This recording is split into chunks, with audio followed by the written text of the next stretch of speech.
Hello guys, আসসালামু আলাইকুম। আশা করি আপনারা সবাই ভালো আছেন, সুস্থ আছেন, সুন্দর আছেন। আমি আবার আপনার মাঝে উপস্থিত হয়েছি ছোট্ট একটা গল্প করার জন্য। তা যদি ভালো লেগে থাকে সাবস্ক্রাইব করে বেল বাটন টিপে দিন, বেশি বেশি শেয়ার করুন। বাসায় সাহেবের একটা ছেলে একটা মেয়ে ছিল। একটা ছোট কাজের মেয়ে রেখেছিল।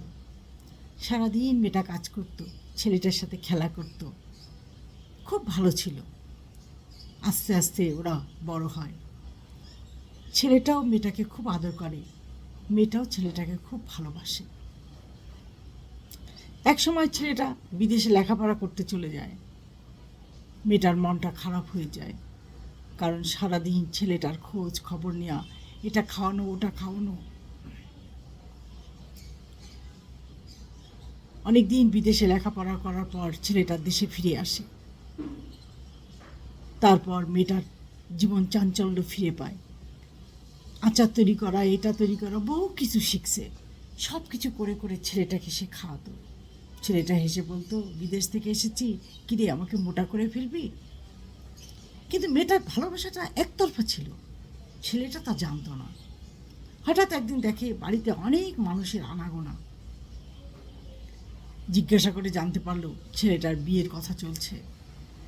মেয়েটা নীরব হয়ে যায়। ভেবেছিল ছেলেটাই তাকে প্রস্তাব দেবে। তারপর বর পার্টি আসে, সেজে ছেলেটা মেয়েটাকে বিয়ে করতে চলে যায়। কাজের মেয়েটাও যায় সাথে করে। ছোটবেলার থেকে বড় করেছে নিজের মেয়ের মতন।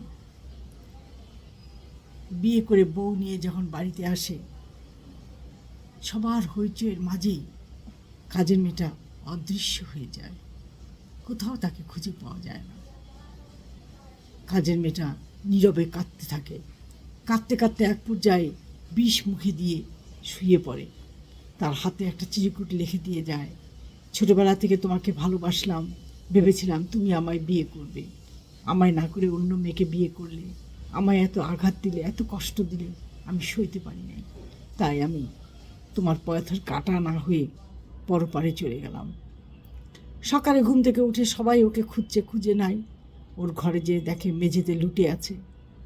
হঠাৎ ছেলেটার চোখে পড়ল ওর হাতটা মুঠ করা। হাত খুলে একটা চিরকুট পায়।